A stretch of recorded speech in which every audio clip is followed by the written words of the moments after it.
हाँ जी। तो क्या हाल है? नमस्ते, प्रणाम, सलाम। ये वीडियो बहुत छोटा है, बहुत सारा मैसेज, बहुत सारा कॉल, एसएमएस आ रहा है कि भाई ये जो गाना आ रहा है अपना पावर स्टार पवन सिंह का छठ सॉन्ग, जिसका पोस्टर परसों पब्लिक किया गया था। और उसमें डेट लिखा हुआ था 25 तारीख को, यानी कि आज 25 तारीख है। और शाम हो चुका है, मैं वीडियो बना रहा हूँ, 4 से ऊपर बज चुका है। टाइम कितना हो रहा है? हाँ, 5 बज गया है।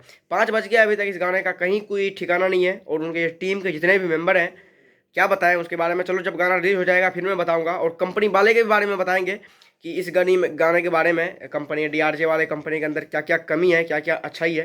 तो जब गाना आएगा तब मैं उसके ऊपर बात करेंगे। तो अभी मैं बता दूं, अभी बहुत ही मुश्किल से पता लगा है कि ये इस गाने को आज शाम को 7 बजे रिलीज किया जाएगा। तो आप लोग जितने भी घबराए हुए हैं और जो बेसब्री से, नॉर्मल सी बात है भाई, अगर आप पब्लिक को बता रहे हैं ना इतना तारीख को गाना आ रहा है, तो उसको टाइम बताना बहुत जरूरी होता है। क्योंकि फैन लोग जो है वो बेसब्री से इंतजार करते हैं। तो उसको थोड़ा सा एक टाइम फिक्स हो जाएगा, इतना बज जाएगा, तो उस समय अपना टाइम निकाल के आएगा। तो आज शाम को 7 बजे इस गाने को पब्लिक किया जाएगा। फिर गाना पब्लिक होने दीजिए, फिर गाना देखेंगे। उसके बाद इसके बारे में बहुत कुछ बातें करेंगे, उनके टीम के बारे में, मेंबर के बारे में, बाद बाकी कंपनी वंपनी के बारे में, सबके बारे में बात करेंगे। तो आप लोग टेंशन मत लीजिए, 7 बजे इस गाने को पब्लिक किया जाएगा। मिलते हैं अगले वीडियो में, तब तक के लिए बाय बाय। इस वीडियो को शेयर कर दीजिए, अपने यार दोस्त तक पहुंचा दीजिए जिस चीज़ को पता नहीं है।